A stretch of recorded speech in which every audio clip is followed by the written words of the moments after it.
And welcome to tonight's event with Michael Sandel to discuss his latest book, The Tyranny of Merit, What's Become of the Common Good. My name is Adam. I'm an events host and bookseller at Brookline Booksmith in Brookline, Massachusetts.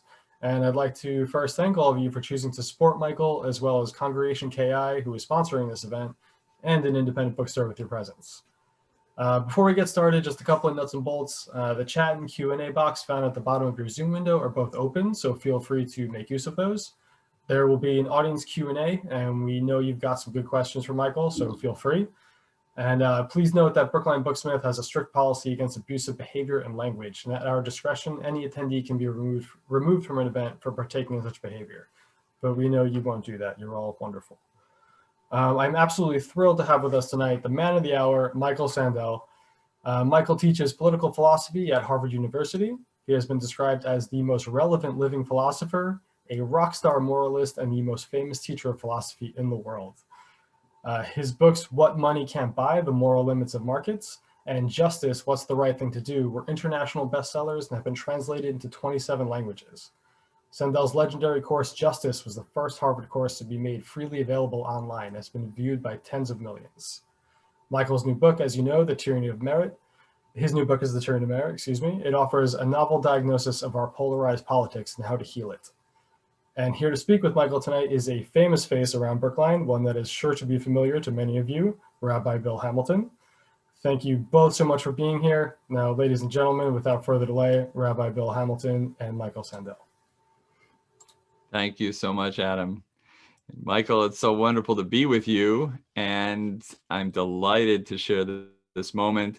Many may not realize, but just a personal note of what it means to share tonight's program with you. To recall that you were actually on the search committee that brought me to Kehilat Israel a quarter century ago. I don't want to date ourselves, but it's a little while back. And you and your family have been dear to me and mine ever since. We've learned a great deal from you and find it just so rich to be able to benefit from all the goodnesses you bring to our community at KI and just the greater community. For as wide as your reach is around the globe, this is home, and it's particularly meaningful to share tonight with you, and happy to be with you as well. Well, thank you, Bill. That means a great deal on a personal level, and all that you've done for Congregation Kehilat Israel and also for the community. It's really a great pleasure to be with you, Bill, for this conversation. Thank you. Thank you. So one of the things that you do particularly well, Michael, is you ask great questions. So I'll try to pose some questions in the way in which I frame the conversation that we'll have, and we will make time a little bit later on for questions from our audience. The first question is really to talk a little bit about the tyranny of merit. Your important new book goes to the heart of a phenomenon that has made the American dream feel for many more like a taunt than a promise.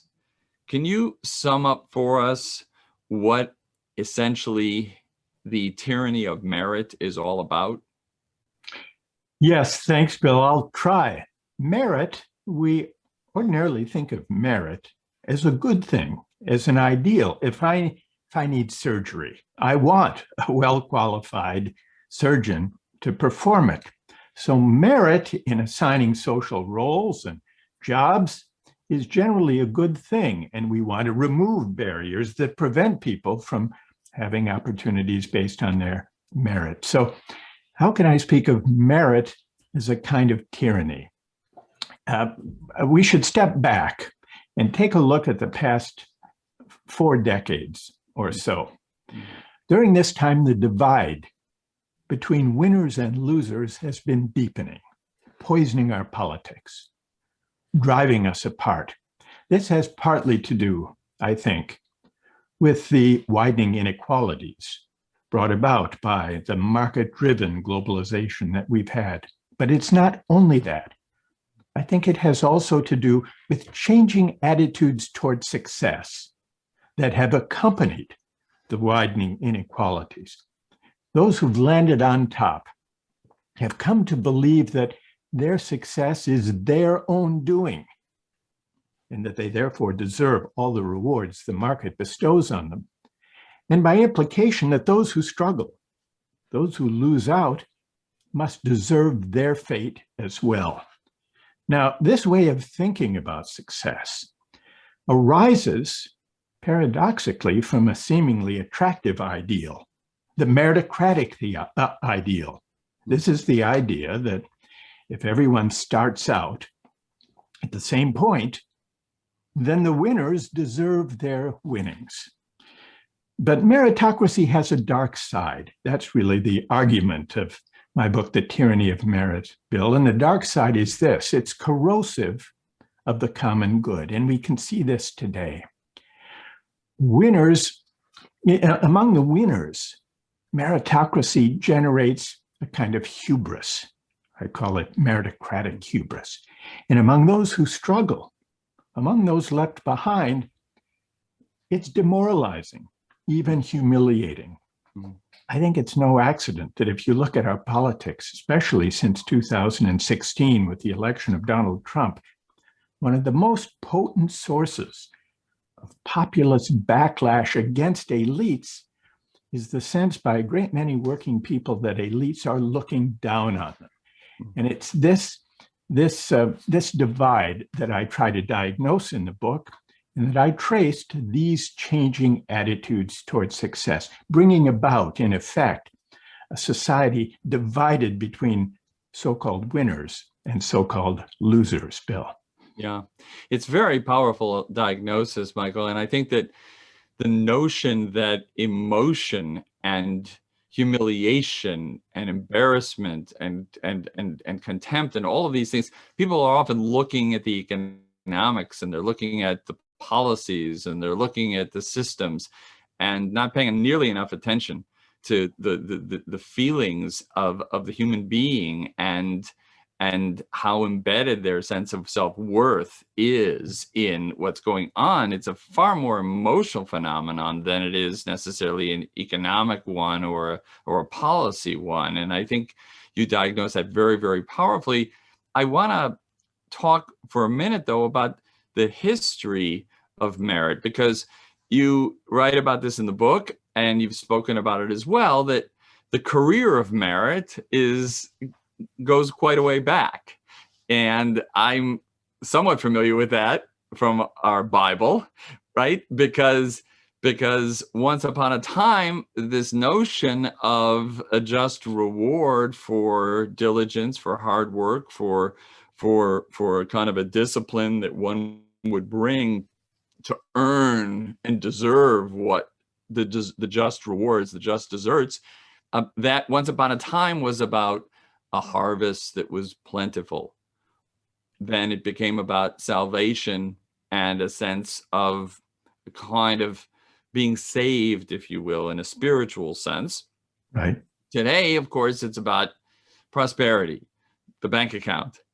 And the question that's interesting to me about this notion of hubris and what it causes in terms of the absence of humility, causing a sense of humiliation on the part of those who are not finding opportunity and not finding the kind of wealth and the kind of opportunities that are associated with the people who seem to be on top.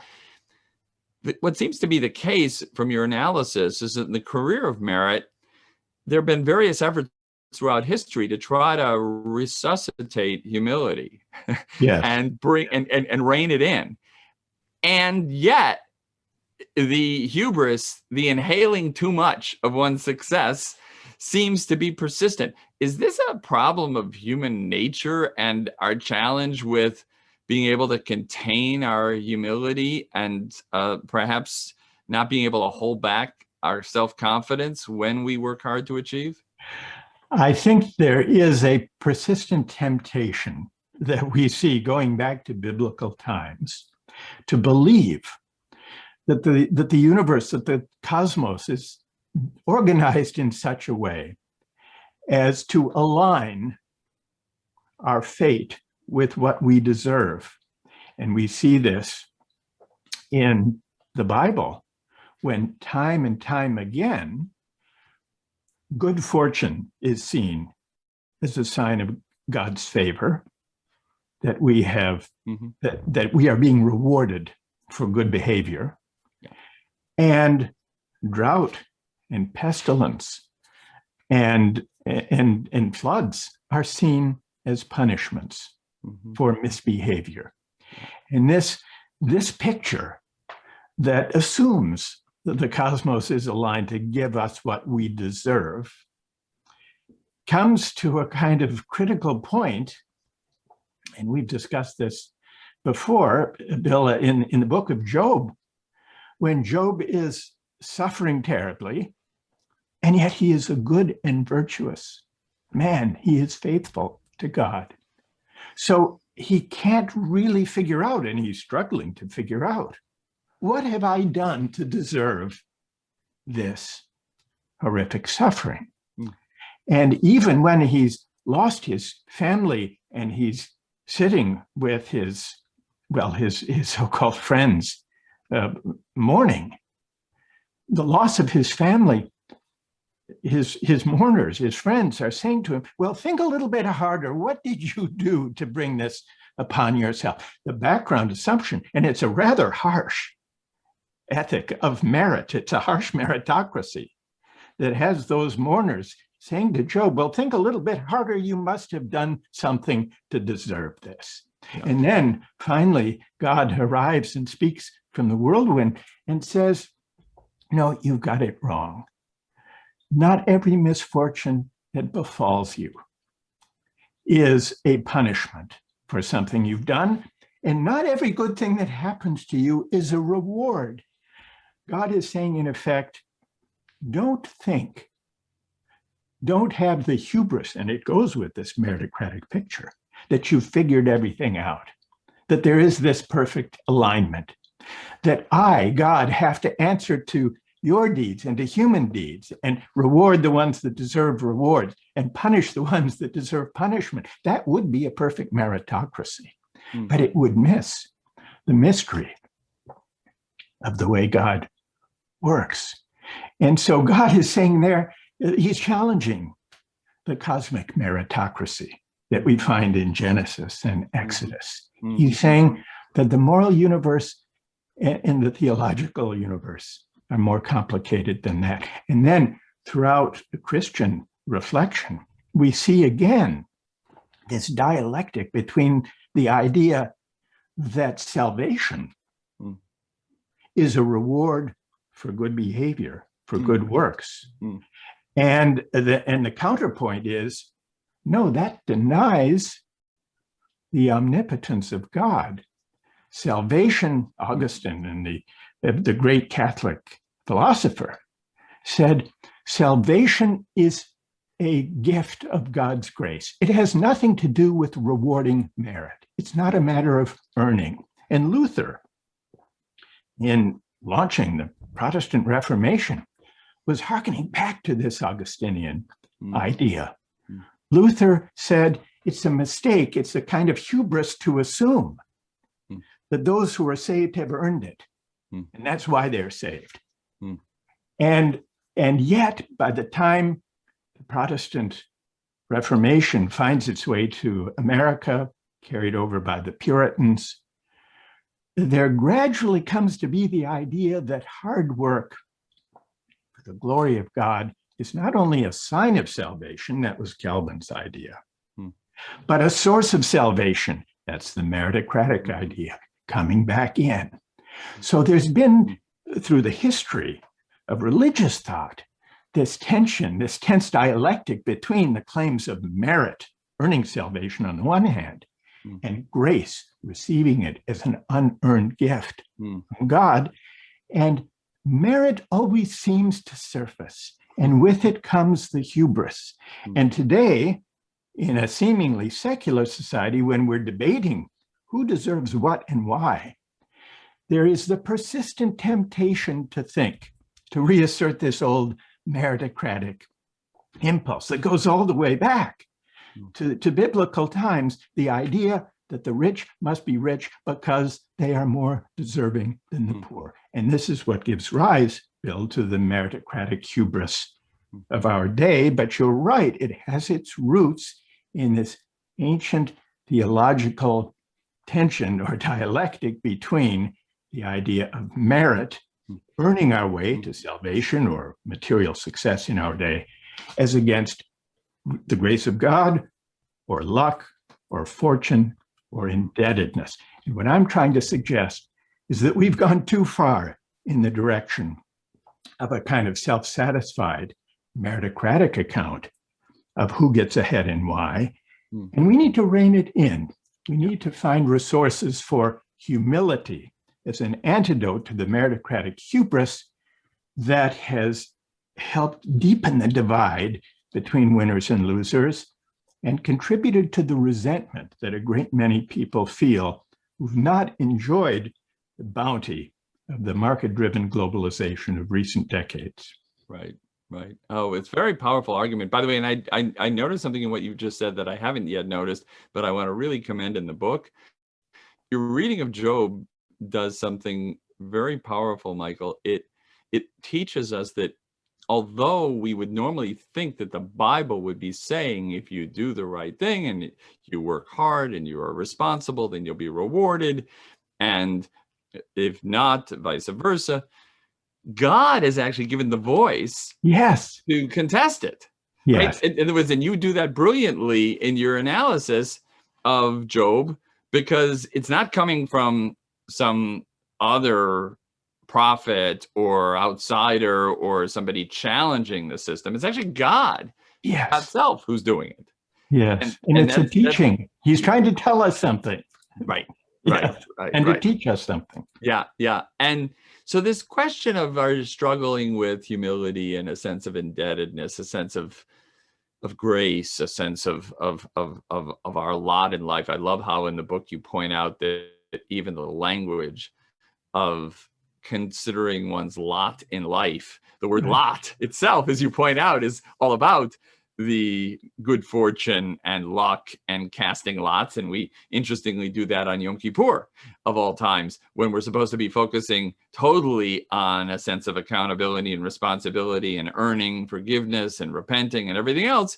There are these, for those unfamiliar with the biblical tradition, on Yom Kippur, the Day of Atonement, we actually have two identical goats and lots are cast. Yes. Right? And so even there, a measure of luck and contingency is introduced into what should be the most rigorous of disciplines of accountability and responsibility.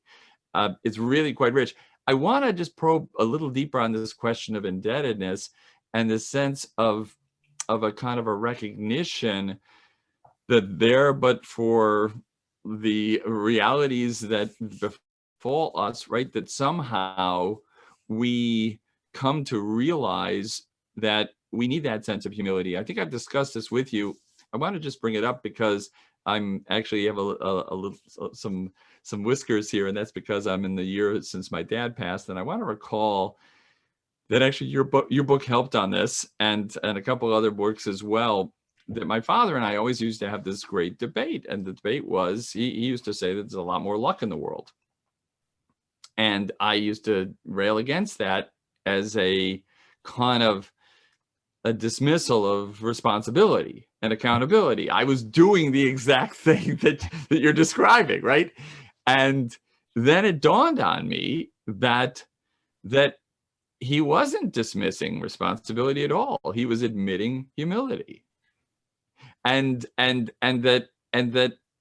heightening an appreciation and compassion for those who don't get the luck that others do get. And so this notion of indebtedness, this notion of humility, you and I read one of my favorite authors a little bit earlier this year. You were gracious enough to take a look at the work of Abraham Joshua Heschel, a book he wrote called Who is Man? And in one of the points he makes, he says about indebtedness, he says that knowledge itself is a debt, not private property. This notion that so much of what we have. It's not to dismiss us. It's not to knock us down to size. It's just to give us a little perspective. That seems to be something that is elusive for the human psyche, not just today, but throughout history. And again, it seems like your book is now doing the task of what various others, theological figures, sometimes the deity, God self, right, have been working at with the way human beings are made and built. And I guess it's just the career of merit shows no sign of letting up. It's very interesting what you say, and tracing this notion of indebtedness, Bill, to Rabbi Heschel. There is, it seems, a persistent tendency that we have, because we find exhilarating the idea of a human agency so thoroughgoing that we can be masters of our fate. And this idea, this inspiring, exhilarating, even intoxicating promise of human mastery and dominion is what I think draws us persistently to embrace merit and meritocracy, and the belief that we are self-made and self-sufficient, that our success is our own doing. And of course, taking responsibility, that's a good thing. A sense of human agency, effort, hard work, these are virtues. We want to encourage them in our children, up to a point. But when in the broader culture and in the way we understand the economy and in the way we conceive and implement a just distribution of the good things in life, when we begin to overreach with this idea of mastery, then we consider, then the successful come to consider their success their own doing. And this leads us to forget the luck and good fortune that help us on our way. It leads us to forget the sense in which we are indebted for our success. However hard we may work, we are indebted to those who make it possible. Family, teachers, community, country, the times in which we live. And so the appeal of a thoroughgoing meritocratic ethic is connected to this aspiration for a mastery so thoroughgoing that we can consider ourselves the authors of our fate. And this is where we overreach. And this is where we need to remember the role of luck, the sense of indebtedness to those who make our success possible, because with an appreciation of the role of luck and indebtedness comes a certain humility. It's very hard. If I believe my success is my due, it's very hard for me to picture myself in other people's shoes. I'm more likely to think I'm responsible for my fate, and they, those who struggle, are responsible for their troubles. And so the humility that comes with recognizing the role of luck in life, that humility opens us to a greater sense of responsibility for those less fortunate than themselves. It opens us to forms of solidarity and community that are very difficult to come by if we regard ourselves as human agents, as entirely self-making, self-sufficient beings. And it's that self-image, it's that picture of human agency ultimately that I'm taking aim at in the book, in The Tyranny of Merit, because I think we've succumbed in our day. We've succumbed to that temptation, to that excess, and it's contributed to the polarized society in which we live. No, I think it's quite compelling, and I just want to say a word about, ask you about that polarization for a minute, because as you know, it's not very long a reach for populists to weaponize the argument and the diagnosis that you have laid out. That is, if things are dramatically unfair, and if people are being humiliated, and if people are being looked down upon, and the elite that I saw the Atlantic has a lead story in the coming month by Caitlin Flanagan on this very question of the private schools and the elite schools, and you point out very, very effectively in the book that the ladder of climbing to that American dream through the educational system and the becoming credentialed is very, very hard to actually see made real. You bring very compelling statistics that actually far too few actually climb that ladder. And so populists find it very, very convenient to weaponize this and essentially look at the masses, say, you are being treated so unfairly, and you need to rise up and elect whomever is going to stand with you. Is this just the latest version of a flavor of populism, taking a diagnosed reality and taking advantage of it?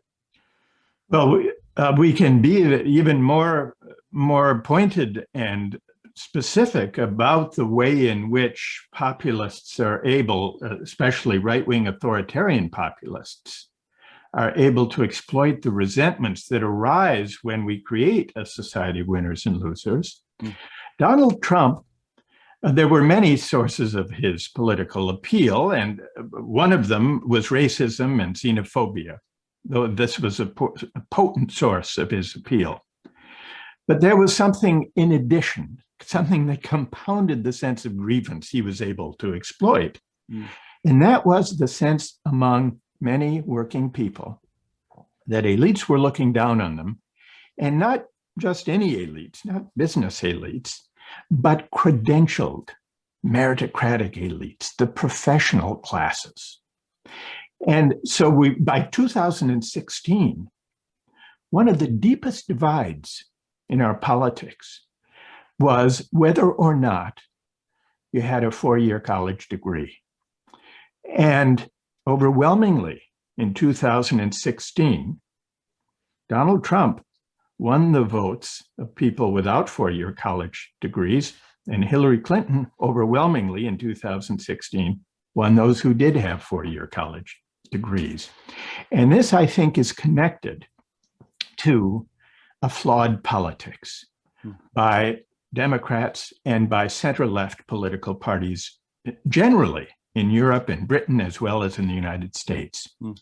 Because during the 4 decades of market-driven globalization and deregulation, which they, along with their Republican counterparts, embraced, they dealt with the rising inequality, not directly by trying to reconfigure the economy to lessen the inequality. They dealt with it indirectly by offering a promise of individual upward mobility through higher education. They told us, if you want to compete and win in the global economy, go to university, get a degree. What you earn will depend on what you learn. You can make it if you try. So they were offering a meritocratic credentialist project that said, if you're worried about wage stagnation that's come about, if you're worried about job loss due to the outsourcing of jobs to low-wage countries, better yourself. Go get a university degree, then you will fare better. What they missed, what this message missed, was the insult implicit in the promise. The insult was this: if you didn't get a university degree, and if you're struggling in the new economy, your failure must be your fault. This was a particularly galling and politically costly insult when we remember that most Americans don't have a four-year college degree. Nearly 2/3 do not. And the figure is similar in Britain and most European countries. So it's folly to create an economy that sets as a necessary condition of dignified work and a decent life a university diploma that most people don't have. So it's no surprise that many working people without a university education would feel a sense of grievance and resentment. And it was this sense of grievance that figures like Donald Trump appealed to, and that right-wing populist figures in many European countries and political parties are appealing to as well. I think the only way we're going to fight back against that kind of populist political appeal and all the dangers it poses for democracy is to shift from a political project that emphasizes arming people for meritocratic competition through credentialism to one that focuses instead on the dignity of work. How can we renew the dignity of work and accord esteem and honor and recognition and decent pay to everyone who contributes to the common good, whether or not they are highly credentialed or have a prestigious university degree or not? I love that. I love that approach, Michael. I think you're 100% right. You've been writing about I don't really know what communitarian ethic is, except I have a sense that whenever I read your books, including this one, that I'm actually experiencing it in some very, very beautiful form.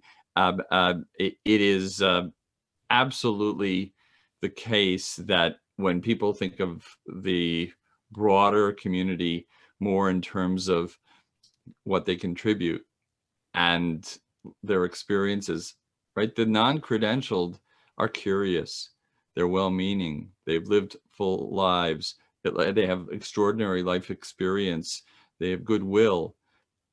There's no reason that that person should be trusted less than somebody with a bunch of postdocs that may be completely credentialed, but that may not have actually had the lived experience. If you don't mind, I'm just going to highlight, I watched you present at an online event earlier this year, and I remember you fielded a question.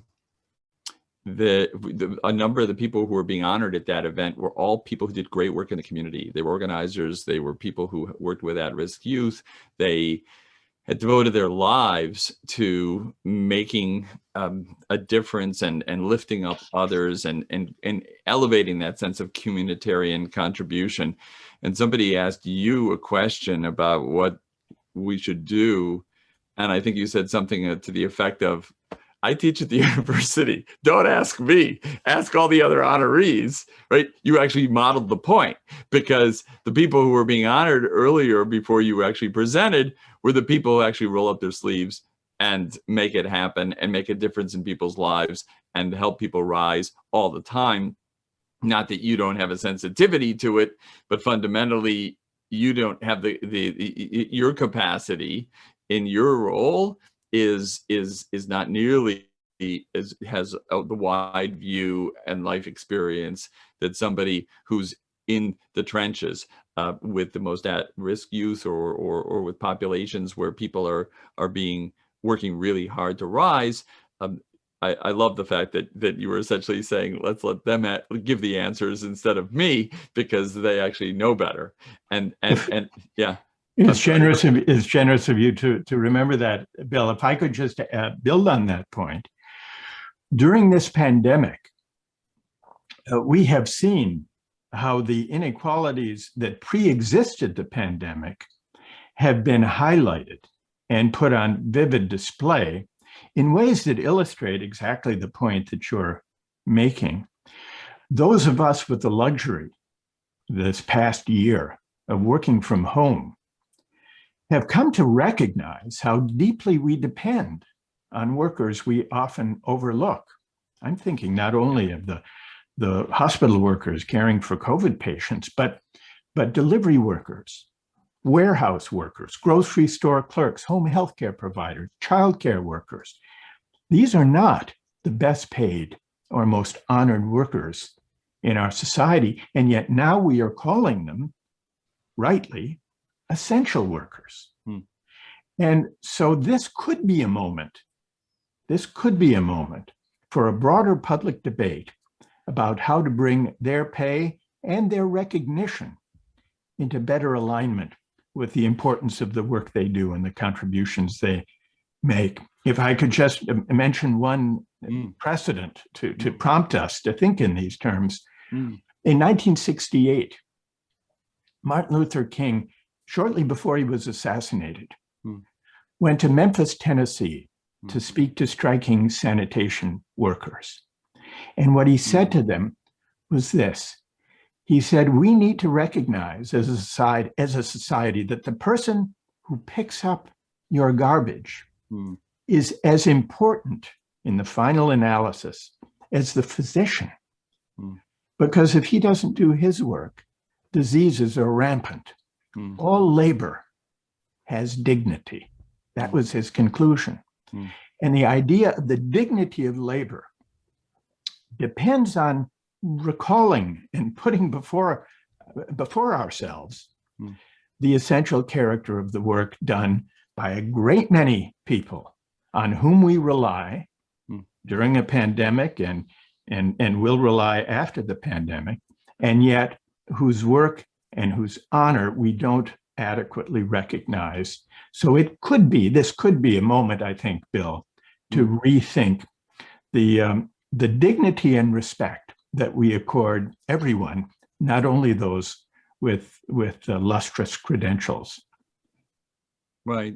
It's beautiful. It's a very powerful recollection of Dr. King, and so timely, Michael. 100%. I want to just recall back. You tell a beautiful story in the book, and I wonder if you wouldn't mind reading it. It's actually a story from your own experience in a biology class in, I think it was the 10th grade, and it was with a Mr. Farnham. Mr. Farnham, yes. Yeah. Yes, so I love this story because it's the flip side of what you're driving at right now, which is that even in a very aggressive environment where the meritocracy of good grades and the highest scores and the most elite schools and all of that was just and is taking such a toll on our young people. We haven't talked about that, but the enormous toll emotionally and otherwise that pressure cooker is generating, that your teacher back in biology, when you were in 10th grade, did one thing. You tell this story, it's beautiful in the book, that actually probably sent the entire class into a tizzy, but tried to convey a message that you don't need to be credentialed to feel a sense of wonder. You don't need to be at the top of the class to have dignity, right? There is dignity. There's an inherent dignity in the created world. Would you mind reading that story for us now and setting its context? I would love to. To set the context, I should say, just as you were suggesting now, Bill, that the tyranny of merit exerts its oppression in two directions. We've been focused, rightly, on the way in which it excludes those who are not able to compete for the credentials that a meritocratic society prizes and rewards. So there's the element of the unfairness and exclusion. That's the primary tyranny. But the tyranny of merit also does harm to the winners as well as to those who are excluded. And the way it does harm to the winners is that in order to compete for meritocratic credentialist prizes and rewards, young people are essentially forced during their adolescent years, those who are aspiring or whose parents are aspiring for them, to enter competitive colleges, to endure a high pressure, stress strewn meritocratic gauntlet of getting good grades and going to SAT prep courses and being hauled to ballet lessons and sports lessons and internships and the like. And it exerts tremendous pressure and that takes a toll on the mental health and the emotional well-being, even of the winners. And there's a kind of tyranny in merit here too. And I was reflecting on my own high school experience. I went to a public high school in a well-off neighborhood in Los Angeles, in West Los Angeles. And even in the 8th grade, I remember there was a math class where it was heavily tracked and everyone was extremely competitive for grades. And the school reinforced this. There was my math teacher in the 8th grade would reorganize the seating chart after every quiz and exam, because in the first 3 rows, we were seated according to our grade point average as of that moment. And so you can imagine, not only did we have to pay attention to our own grades, we were intensely concerned with everybody else's grades. Yeah. Well, and so here's the passage that you invited me to read. By the time we reached 10th grade, the tracking and ranking was taking its toll. Most of the top track students had become obsessed with grades, not only their own, but everyone else's too. We were intensely competitive, so much so that our preoccupation with grades threatened to swamp our intellectual curiosity. My 10th grade biology teacher, Mr. Farnham, a wry, bow-tied man whose classroom teemed with snakes, salamanders, fish, mice, and other fascinating wildlife, found this troubling. One day, he gave us a pop quiz. He told us to take out a piece of paper, number from 1 to 15, and answer true or false. When the students complained that he had not given us any questions, he told us to think of a statement for each question and write down whether it was true or false. Students asked anxiously whether this arbitrary quiz would be graded and whether it would count. Yes, of course, he said. At the time, I found this an amusing, if eccentric, classroom joke. But in retrospect, I see that Mr. Farnham was trying, in his own way, to push back against the tyranny of merit. He was trying to get us to step back from the sorting and the striving long enough to marvel at the salamanders. Beautiful, beautiful. It's a very compelling story, and obviously a very formative one for you. And it does push back against that other side of the tyranny that is so, again, can really take a toll on a person's emotional well-being, on their very soul as well. I want to just let people know that we're going to take some questions from the audience. If anybody would like to submit a question, we will try to get to some, and we want to encourage that in these last 15 minutes or so. I just want to, before we get to the questions, I just want to ask one more question about one of the, I think, unique challenges that we have as a country, being able to work on our populisms, our history, our sense of the challenges that we face and how to meet those challenges. One of the questions from the audience asks how we move from an ethos of me to an ethos of we, in the classic sort of communitarian spirit.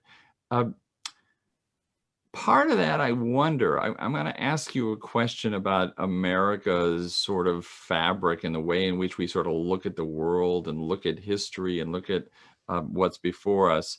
Amanda Gorman, in the poem that she read at the inauguration of President Biden, said something very powerful. She said, "Being American is more than a pride we inherit. It's the past we step into and how we repair it."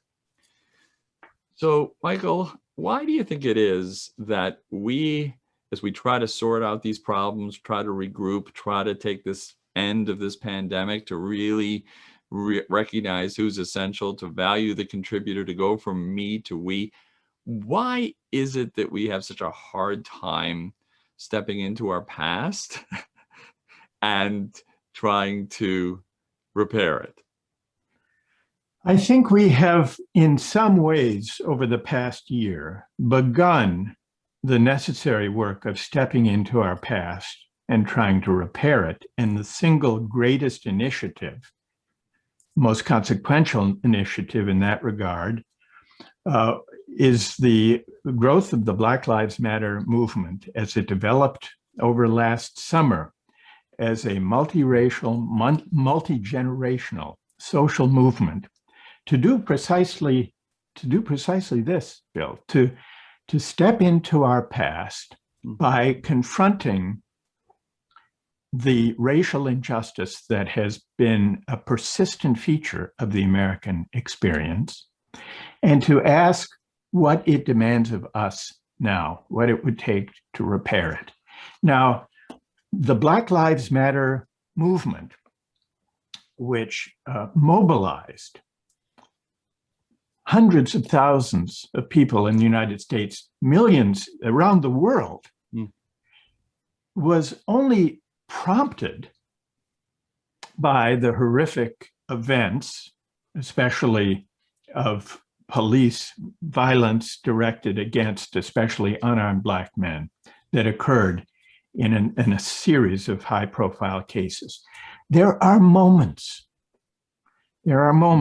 like last summer when we as a political community can be galvanized to think about our shared history,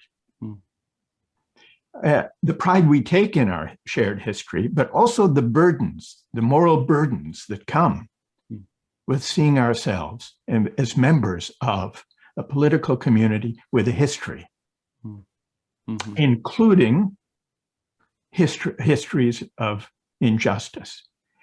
And it's an act of solidarity, actually, to take upon ourselves the special responsibility we have as American citizens to right the wrongs of our history and of our forebears.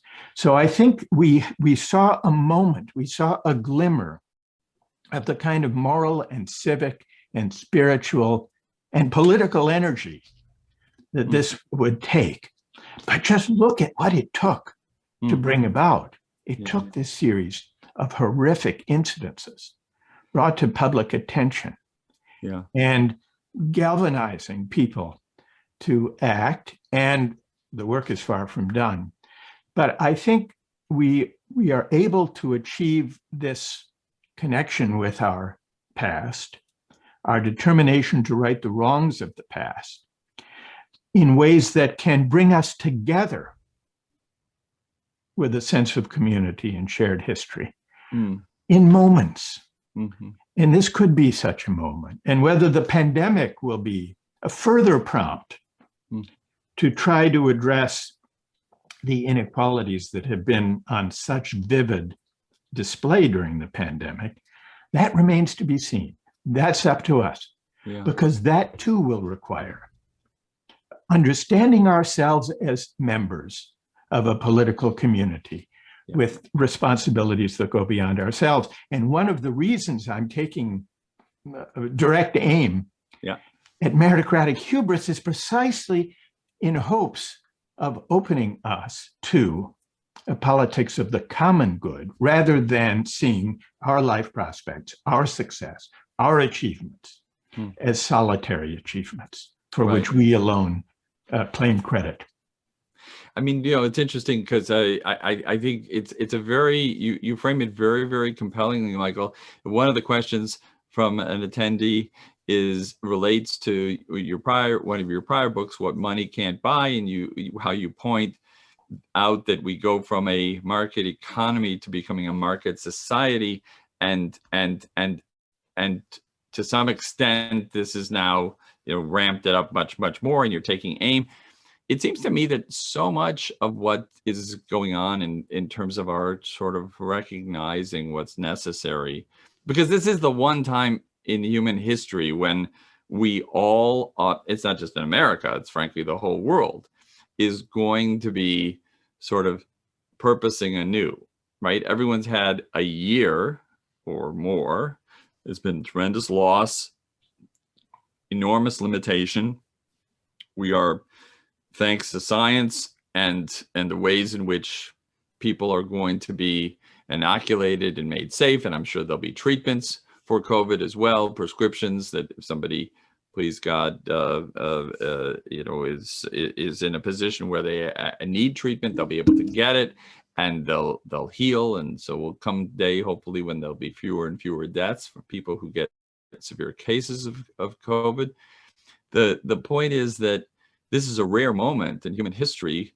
I think the last time we had something like this, we were probably communicating with telegraphs and horses and buggies, and now we have this enormous capacity. And the question is, will we rise to it? And it seems, again, like one of the brilliant points of your whole analysis is just how much rests in the emotional, the dignity of a person, the way they're made to feel. Part of me thinks that one of the challenges we have looking at stepping into our past is that it actually flips to the other side. People are not necessarily, they don't like being browbeaten by being told that the past is this and it needs to be repaired. It just sort of flips.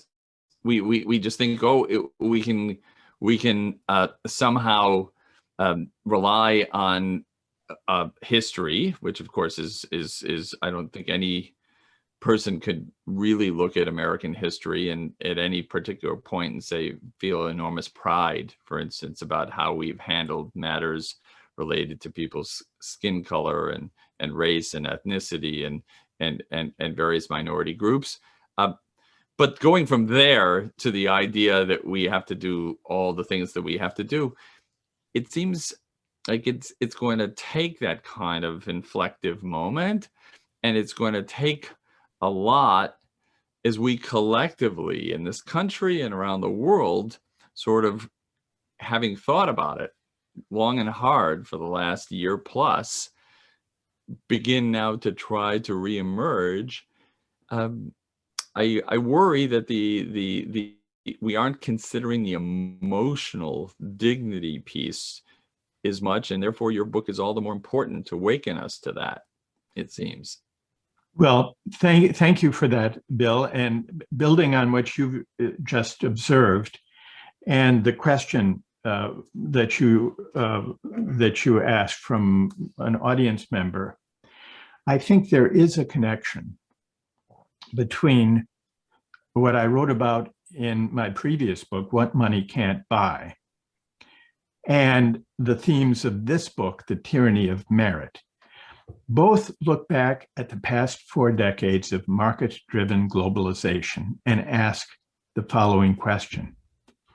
Why is it that really over the past 4 decades, political parties of the center left and the center right, Democrats and Republicans in the case of the United States, have accepted a fundamental market faith, by which I mean the belief that markets and market mechanisms are the primary instruments for defining and achieving the public good. Now, this idea began in its starkest form in the 1980s with Ronald Reagan and Margaret Thatcher.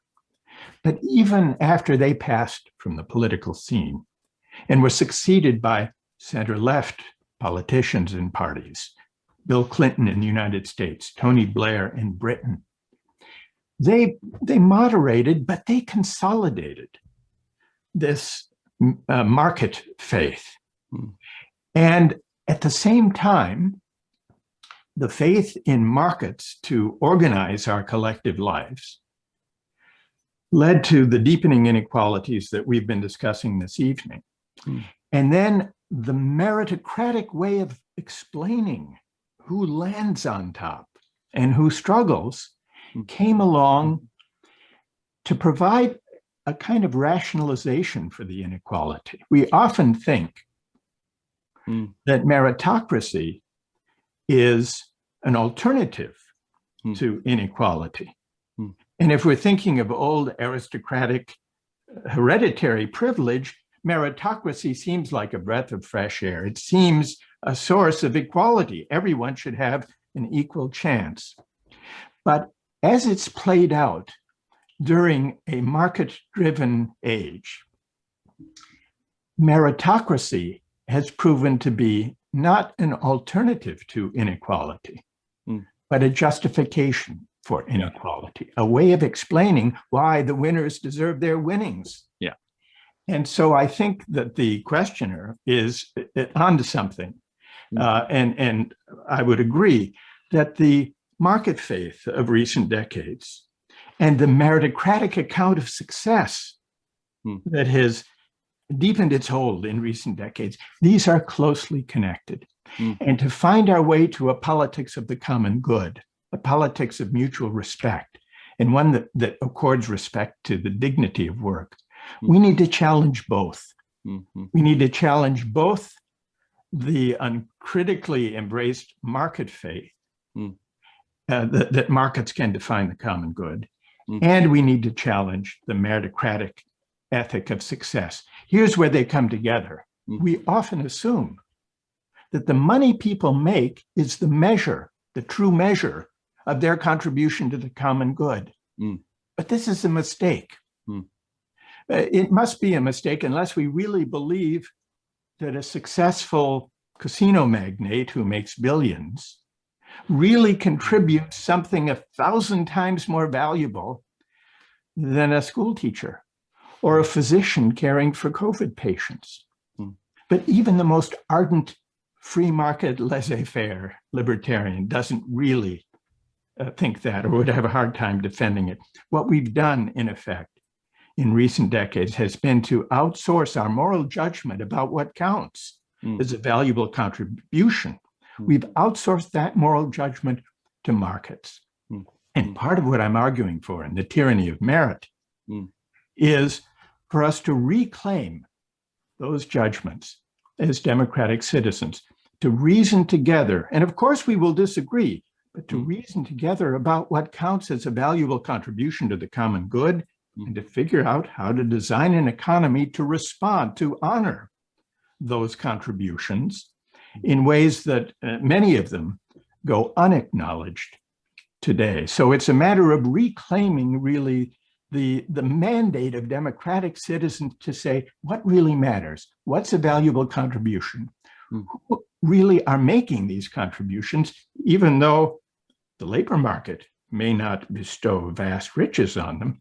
Many of the most valuable contributions to the common good don't show up in the labor market at all. Right. The raising of children, the building of families, the building of communities. So we need to get beyond the idea that the money people make is the true measure of their contribution to the common good.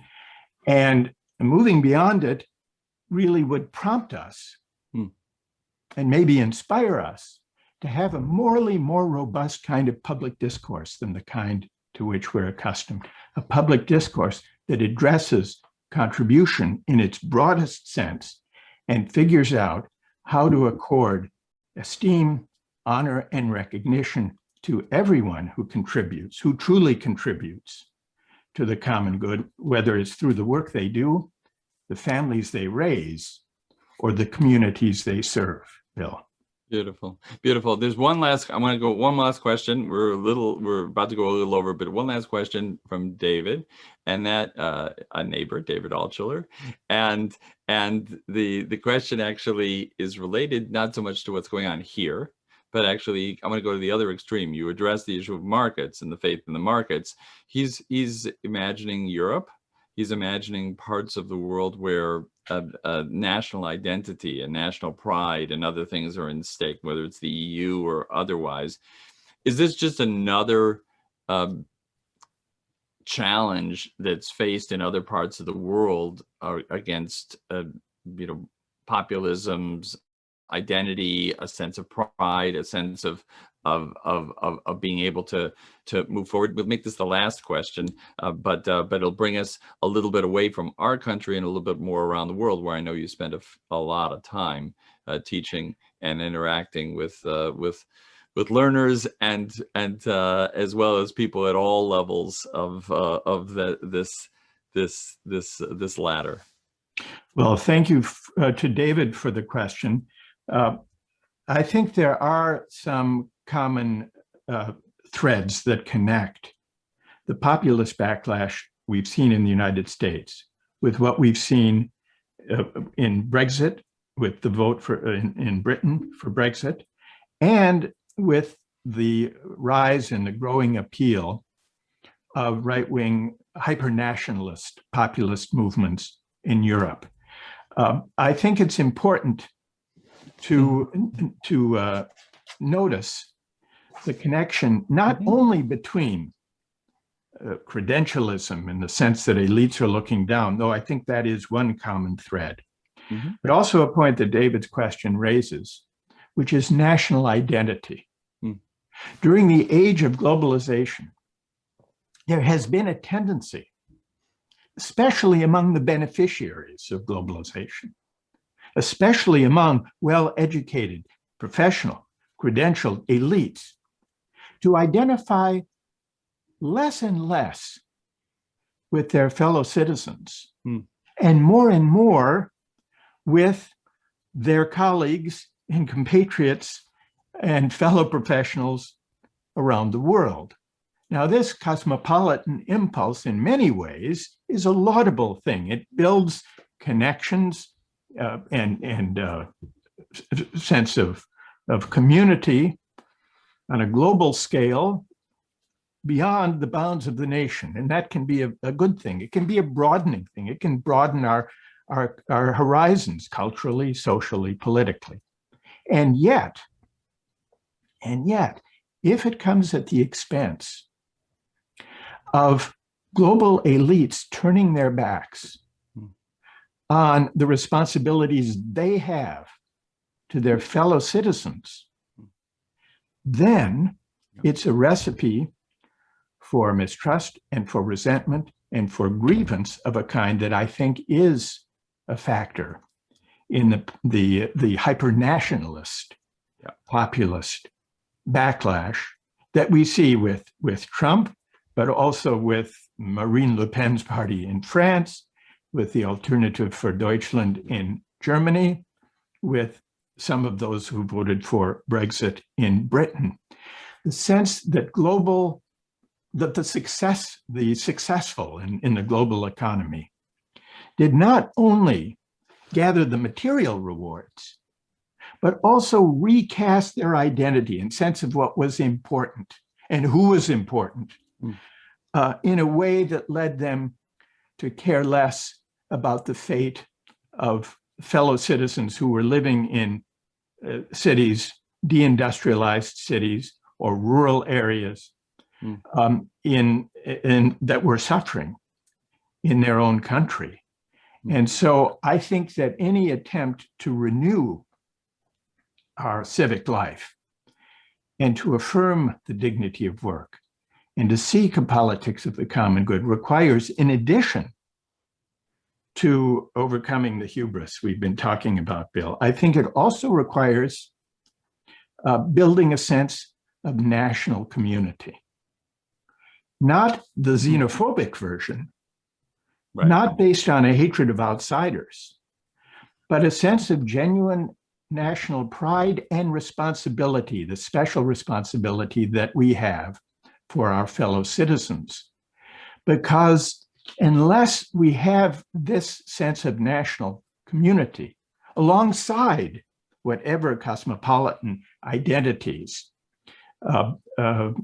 elites and the successful may embrace, I think we will continue to see the polarization and the anger and resentment, which has been exploited by some of the dark political forces that still hover on the horizon. Yeah, your voice has never been more compelling, and the case you make in The Tyranny of Merit is never, to me, all of your books have been spot on, whatever you've been addressing. There feels like a special urgency to the call that you're bringing and to the way that you're bringing it, and the need to heed it, I think, will be extremely important for our country, for the greater good, and indeed for the people who are learning from you and being inspired by your message all over the world. Never more important than it is now. Thank you, Michael Sandel, for tonight's very rich conversation.